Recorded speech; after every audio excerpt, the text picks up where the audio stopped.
Hello students, पिछले video में हमने टेम्परेचर कन्वर्जन किया था। इस वीडियो में हम पढ़ेंगे इवेपोरेशन क्या है और उसके फैक्टर्स क्या हैं जो अफेक्ट करते हैं। ये हमारे चैप्टर का अप्रॉक्सीमेटली लास्ट टॉपिक है। उसके बाद 2 स्टेट्स ऑफ मैटर और करेंगे बेटा हम। इवेपोरेशन क्या है? इवेपोरेशन एक नेचुरल और सरफेस फिनोमिना है जिसमें लिक्विड स्टेट गैसियस स्टेट में कन्वर्ट होती है। चलिए डेफिनेशन कैसे लिखेंगे। It is a surface phenomena of changing liquid state of matter into gaseous state of matter at below its boiling point at normal atmospheric pressure। Normal pressure पर जब कोई बारिश होती है तो वाटर जो है वेपर में कन्वर्ट हो जाता है, पर इसमें हम हीट नहीं देते, इसीलिए हम इसे सरफेस और नेचुरल फिनोमिना कहते हैं। क्या क्या फैक्टर्स हैं इवेपोरेशन के? ये वेपोराइजेशन से बिल्कुल अलग है, यानी कि बॉइलिंग से अलग है। इसे हम डिफरेंस में समझेंगे आगे। क्या क्या फैक्टर्स हैं बेटा इवेपोरेशन को अफेक्ट करने वाले? Number 1 surface area. Surface area क्या है? Rate of evaporation is directly proportional to surface area. मतलब as the surface area increase the rate of evaporation increase and vice versa. जैसे हम गर्मी में कपड़े सुखाते हैं, कपड़े निचोड़ते हैं, स्क्वीज करते हैं, एक तो फैला दिया और एक नहीं फैलाया। देखिए किसमें ज़्यादा जल्दी इवेपोरेशन होगा, यानी कि कौन से कपड़े ज़्यादा जल्दी सूखेंगे? सिंपल, जिसे हमने फैला दिया, स्प्रेड कर दिया, क्योंकि उसका सरफेस एरिया बढ़ गया। इससे रिलेटेड और क्वेश्चंस भी करेंगे हम आगे। नेक्स्ट है temperature. As the temperature increase rate of evaporation increase, यानी कि directly proportional. Increase of temperature increase the rate of evaporation and vice versa.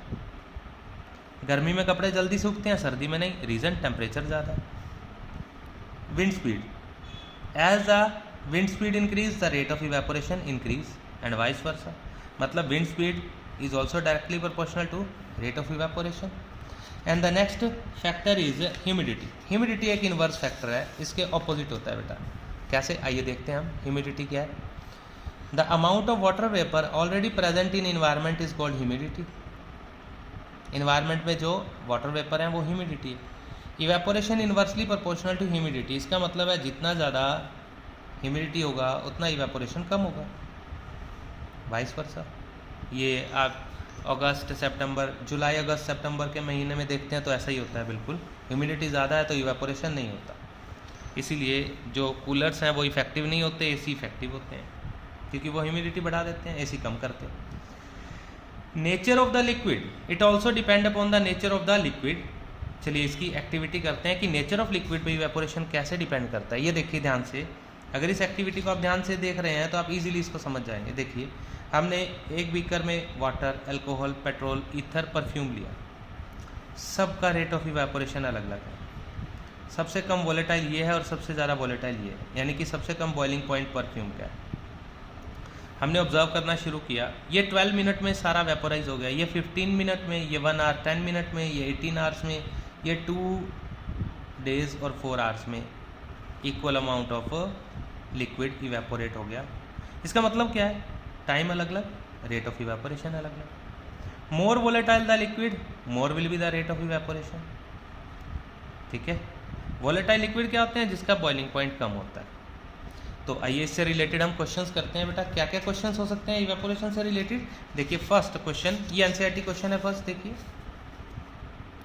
First question is how does evaporation cause cooling. Evaporation cooling कैसे करता है? Evaporation क्या होता है बेटा? हमारी बॉडी की हीट लॉस करता है। हमारी बॉडी में जब टेम्परेचर राइज होता है या एक्सटर्नल इन्वायरमेंट में टेम्परेचर राइज होता है, जब वहाँ पर इवेपोरेशन होता है तो जो वाटर वेपर हैं वो क्या करते हैं? हीट एब्जॉर्ब कर लेते हैं, और हीट एब्जॉर्ब करके वो वेपर में कन्वर्ट हो जाता है। उससे क्या हो गया? जो पीछे बचा जो भी सब्सटेंस है वो कूल हो जाएगा।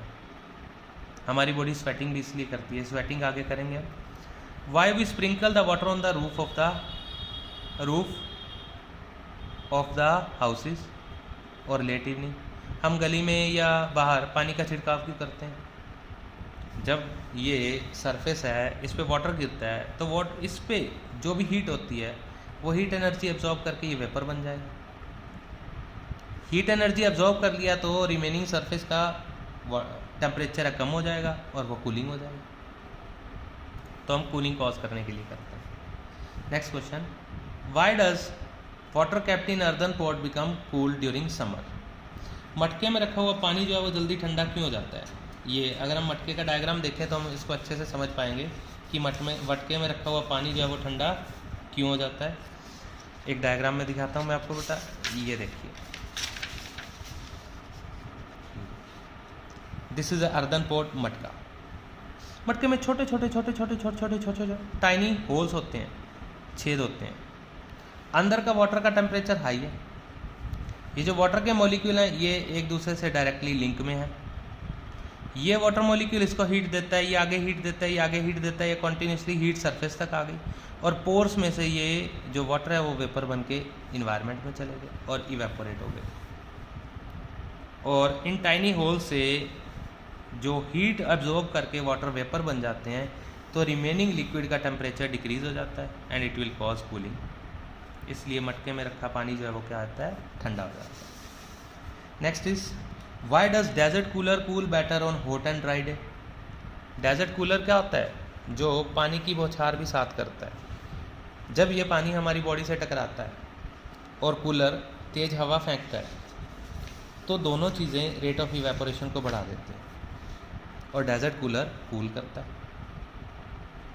बस सिंपल सा रीज़न। ये खुद बना के लिखिएगा बेटा, कोई प्रॉब्लम हो तो डिस्कस करिएगा, ठीक है। नेक्स्ट क्वेश्चन, स्वेटिंग और perspiration is a method of maintaining constant body temperature, justify. Sweating या पर्सपिरेशन क्या है? पसीना आना। पसीना मतलब स्वेट भी बोलते हैं। वी शुड, और अब इसमें क्या है बेटा, जैसे क्या होता है हमारी बॉडी में पसीना आता है, क्यों आता है? हमारी बॉडी का अंदर का टेम्परेचर ज़्यादा होगा तो टेम्परेचर कम करने के लिए हमारी बॉडी वाटर के साथ हीट लॉस कर देती है और वो पोर से बाहर आ जाएगी। और अगर वो इवेपोरेट हो जाता है तो हमें क्या फील होती है? कूलिंग।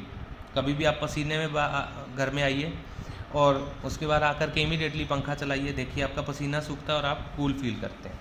एसी कूलर नहीं चलाया हुआ तब भी, उसका रीज़न यही है। We should wear cotton clothes not silk cloth during the summers. Summers में टेम्परेचर ज़्यादा होता है।